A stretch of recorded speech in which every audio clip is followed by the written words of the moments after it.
Submissives? I quipped, turning back to my screen to get rid of the flashing pop-up reminding me to log the call into the database. Fresh meat for deadbeats?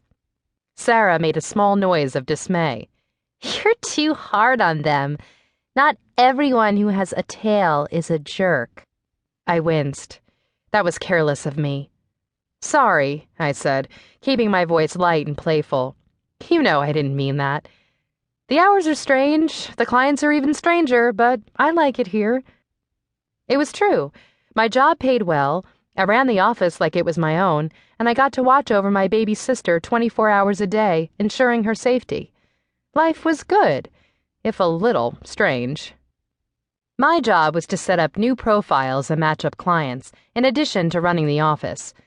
Sarah's job was to check in with our clients to see that dates were still on, to follow up after the date to ensure everyone enjoyed themselves, and to update profiles with exclusive status if necessary. It was the easiest job in our small office. She usually finished it within hours and then flipped her computer over to gaming mode, spending the rest of the day playing Warcraft. Across the room, Sarah sucked in a breath. Oh, shit!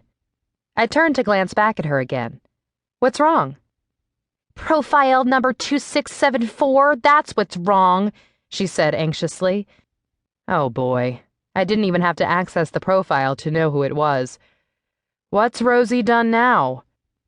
Rosie canceled on dates regularly, was aggressive as hell, and had given more than one guy trouble, and not just the flea and tick variety. Some guys were into it. They expected a werewolf chick to be fiery and aggressive. Everyone in our office hated her.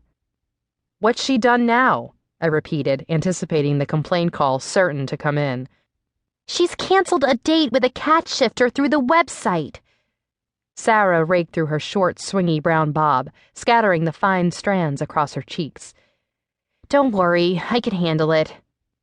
I stared at Sarah's stiff posture with alarm, watching her arms for any telltale sproutings of fur.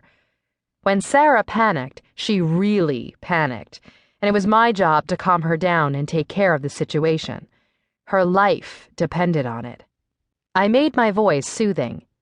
Why is that a no shit problem? Rosie always cancels on the cats.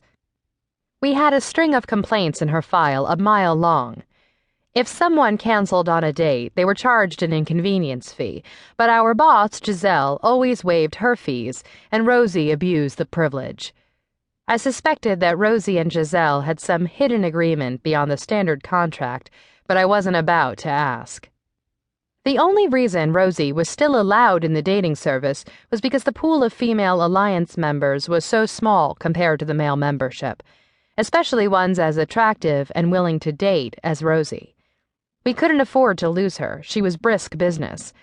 So we put a note on her profile that she preferred canine dates in the hopes of deterring some clients.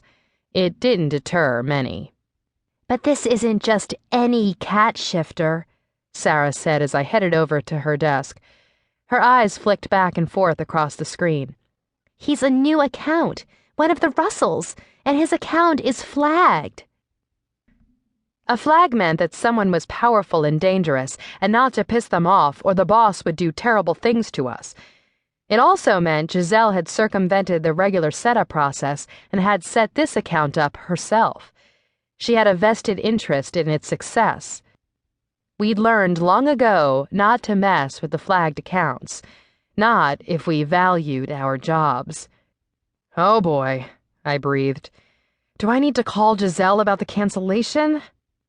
Giselle was the siren who had started Midnight Liaisons. She was a bit of a hard-ass. She wouldn't be pleased when she found out Rosie had screwed with a flagged account. Hell no, Sarah said, looking at me as if I'd grown another head. She hunched over the keyboard and began to type frantically. I can handle this. Just give me a minute. Sarah, I warned, concerned about her reaction, we need to be careful when it comes to the flagged accounts. Let me call Giselle and see how she wants to handle it. No way, I'm fixing this, she said as she typed furiously, her gaze fixed on the screen. Give me 5 minutes and I can fake a database failure and wipe out all the records for the past 24 hours. Sarah, Jesus, no! I tried to grab her wrist.